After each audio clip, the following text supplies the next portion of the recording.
Next year, solar power is set to surpass hydro as a source for generating electricity in the United States. Analysts project that many, if not most, of all of the U.S. energy projects currently in the pipeline will never be built. And Michigan just passed one of the most aggressive clean energy laws in the nation.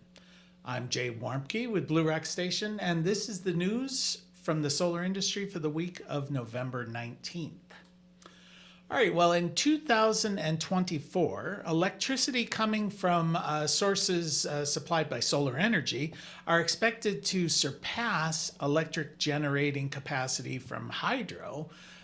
In 2019, wind energy actually surpassed hydroelectric as a source for electricity. In fact, power from solar energy has grown more than 44% per year since 2009, while hydro has grown at a relatively anemic rate of about 1% per year. Now, this compares that in 1945, hydro made up about 84% of the US's generating capacity of electricity. It was passed by coal as the number one source in 1956. But in 2022, wind made up about 10%, hydro about 6%, solar about 3% from the renewable energy sources. By 2024, it's projected that wind will make up about 12%, solar about 7%, and hydro will be down to about 6%.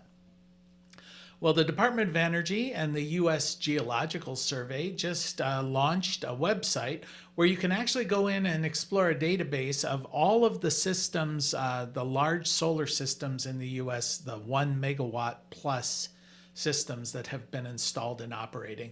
There are about 4,000 sites mapped in this database. It's up to date as of the end of 2021, so not everything is going to be in there. The data that's included in this database include the type of panels that are used, the type of solar array, ground-mounted, rooftop, whatever, initial year of operation, and the total footprint or land area covered by that solar array. Analysts, in fact, an analyst firm known as Ascend Analytics has recently predicted that the majority of the projects that are in the pipeline for generating electricity here in the U.S. will probably not be made. They will never be developed.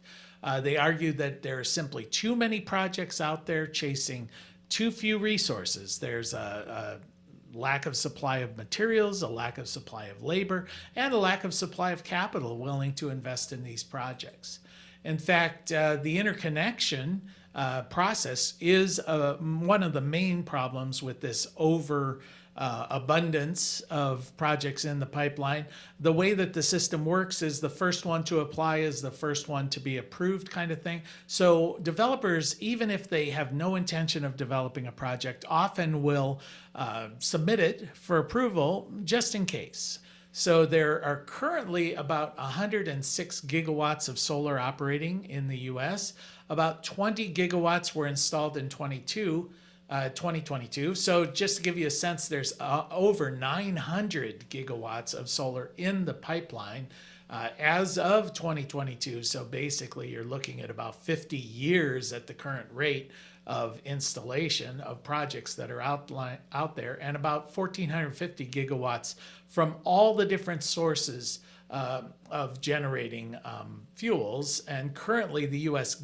grid only has a capacity of about 1,250. So there's more in the pipeline than actually the grid can handle. NREL recently conducted a study for the U.S. military, and what they did is they compared the costs of solar plus battery systems to diesel power under a number of scenarios, combat and non-combat scenarios, and they found that solar plus storage actually outperformed diesel. From a reliability standpoint, solar and storage was up over 95% resilient, while diesel generating systems were only at around 80% resilient. And the study also found that the solar plus batteries was actually cheaper over the long run. Michigan just passed one of the most aggressive clean energy bills in the nation.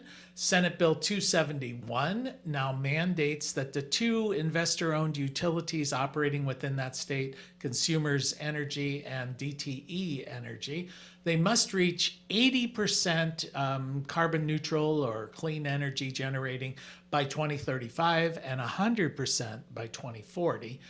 Currently, they are operating at about 16%, so that's going to be quite a change. Now, Michigan is now added to a bunch of states that have aggressive mandates. In 2019, only 5 states had mandated 100% carbon free by any date. By 2021, that had increased to 12 states.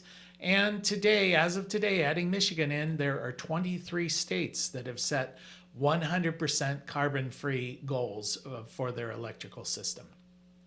And the Air Force has petitioned asking for a 5-mile buffer zone so that wind turbines are not placed within 5 miles of nuclear launch sites.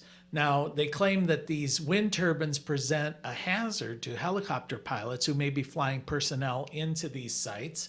There are hundreds of these sites spread throughout the West in Nebraska, Colorado, North Dakota, Montana, and Wyoming. And if you're wondering where they are, I guess you just look for dead center of a circle 5 miles wide where there are no wind turbines. And that is the news from the solar industry for this week. We'll see you next week.